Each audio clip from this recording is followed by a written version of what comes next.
अस्सलामु अलैका या सय्यदी या रसूल अल्लाह व अला आलिका व अस्हाबिका या सय्यदी या हबीब अल्लाह। आज का हमारा टॉपिक है कि गुस्से पे कंट्रोल कैसे करना है।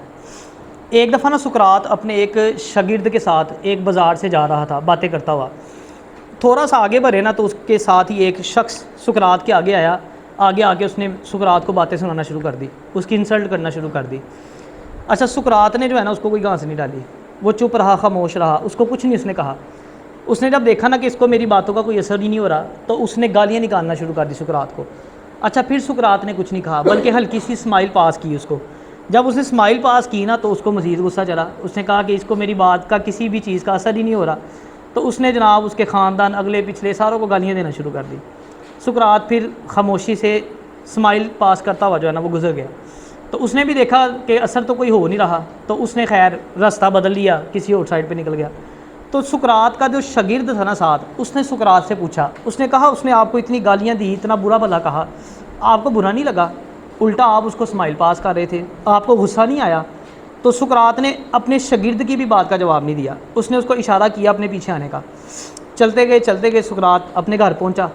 वहाँ जाके उसने शागिर्द को बाहर ठहरने का जो है ना वो इशारा किया। खुद वो अंदर चला गया, शागिर्द बाहर इंतज़ार कर रहा है। थोड़ी देर बाद सुकरात बाहर आया। उसके हाथ में एक मैला कुचैला गंदा सा सूट था और एक तौलिया था। उसने वो तौलिया और सूट अपने शागिर्द के हाथ में पकड़ाया। उसने कहा कि इसके साथ जो है ना तौलिए से अपने हाथ और मुंह साफ़ कर लो और ये जो लिबास है ना ये तुम पहन लो। जब उसने पकड़ा ना उसमें इतनी ज़्यादा बदबू थी कि वो पकड़ा भी नहीं गया।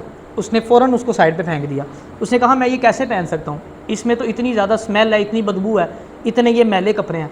उसने कहा कि जब तुम ये मैले कुचैले बदबूदार कपड़े कबूल करने के लिए तैयार नहीं हो तो मैं उसके बदबूदार अल्फाज और मैले कुचैले अल्फाज क्यों कबूल करूँ। देखिए, जब कोई हमें बुरा भला कहता है ना, हमें कोई गाली गलोच करता है, वो इसी तरह होता है कि जैसे हम अपने साफ़ कपड़े उतार के उसे दे देते हैं और उसके मैले कुचैले दिए हुए कपड़े हम खुद पहन देते हैं। तो करना किस तरह है, ये सिंपल। आप देखें हमारी अक्सर ज़िंदगी में इस तरह होता है, या अपने दोस्तों में चार बैठे हों, कहीं सफ़र पे निकले हों, कोई ऐसा बंदा टक्कर ही जाता है जो बातों बातों में आपको इस तरह जलील करने लग जाता है। ऐसे लोग जो होते हैं ना वो कचरे की गंदी डस्टबिन, जो कचरा दानी होती है ना, उसकी तरह होते हैं, जिनके अंदर नफ़रतों की बदबू भरी होती है। उसने अपनी फ्रस्ट्रेशन किसी न किसी के ऊपर, अपना गुस्सा किसी न किसी के ऊपर निकालना ही होता है। लेकिन हम क्या करते हैं, हम जब रिएक्शन देते हैं तो फिर काम ज़्यादा ख़राब होता है। जो गुस्सा होता है ना, गुस्से की तकरीबन जो है ना वो चार हालतें होती हैं। खैर इस पे हदीस पाक के हवाले से भी डिस्कस करेंगे।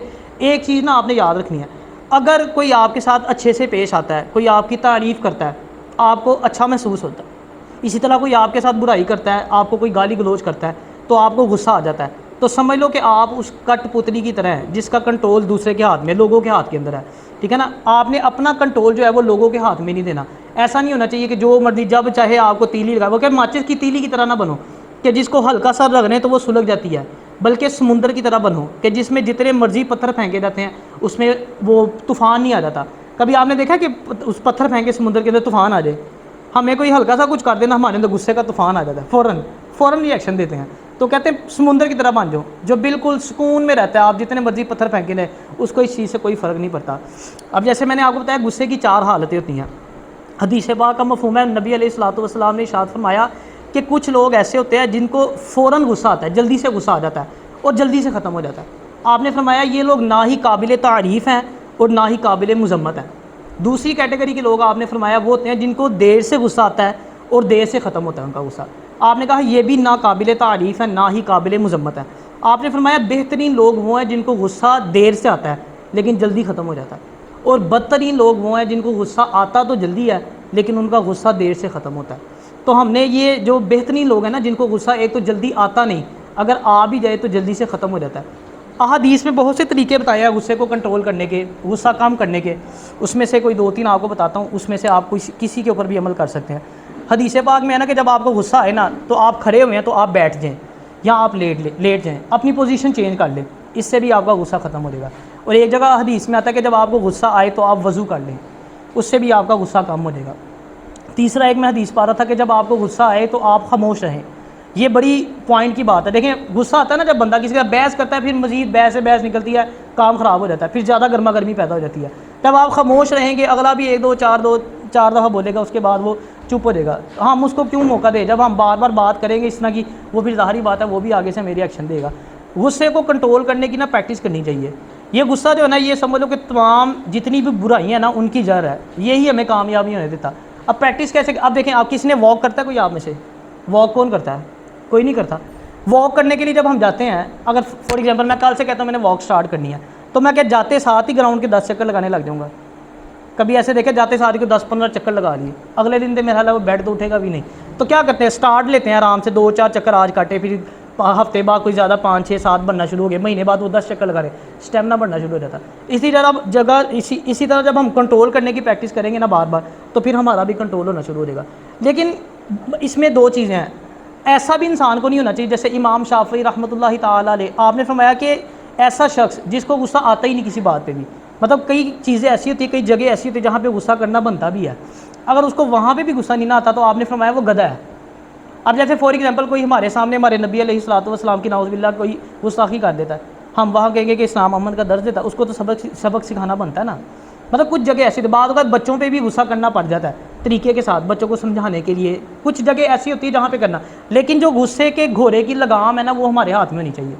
अब जैसे देखिए, अगर मैं घोड़े के ऊपर बैठ जाता हूँ और लगाम जो है उसकी वो घोड़े के हाथ में दे दी, यानी छोड़ दी मैंने लगाम, तो आपका क्या मतलब है कि वो मुझे मंजिल तक पहुँचा देगा? क्या वो तो खाई से छुटेगा मैंने जाके? लेकिन अगर वो दौड़ तेज़ रहा है, जितना मर्जी तेज़ दौड़ रहा है घोड़ा, लेकिन लगाम मेरे हाथ में है, तो फिर मैं उसको जब चाहूँ रोक भी सकता हूँ, जब चाहूँ लेफ्ट साइड पे लेके जा सकता हूँ, जब चाहूँ मैं उसको राइट साइड पे लेके जा सकता हूँ। तो लगाम अपने हाथ में रखनी है। लगाम का मतलब ये है कि आपको पता होना चाहिए मैंने कहाँ पे गुस्सा करना है, कहाँ पे मैंने नहीं करना, कितना करना है, कितना मैंने नहीं करना, ये कंट्रोल आपको पता होना चाहिए, ठीक है ना। और लास्ट पे सिर्फ आपको इतना ही कहूँगा कि अपनी सोच को बदलो। देखें, अगर तो हमारी सोच बाकी सारे लोगों जैसी है ना, तो फिर हम भी और हमारी हरकतें भी बाकी सारे, सोच भी बाकी लोगों जैसी है और हमारी हरकतें भी बाकी सारे लोगों जैसी हैं, तो उनमें और हम में कोई फ़र्क नहीं है। हम करना बड़ा कुछ चाहते हैं, लेकिन हमारी सारी हरकतें नाकाम लोगों जैसी हैं। अगर तो कुछ ऐसा करना है ना कि जो बाकी लोग नहीं कर रहे, फिर कुछ ऐसा सोचना पड़ेगा जो बाकी लोग नहीं सोचते। अल्लाह ताला हमें अमल की तौफीक अता फरमाए।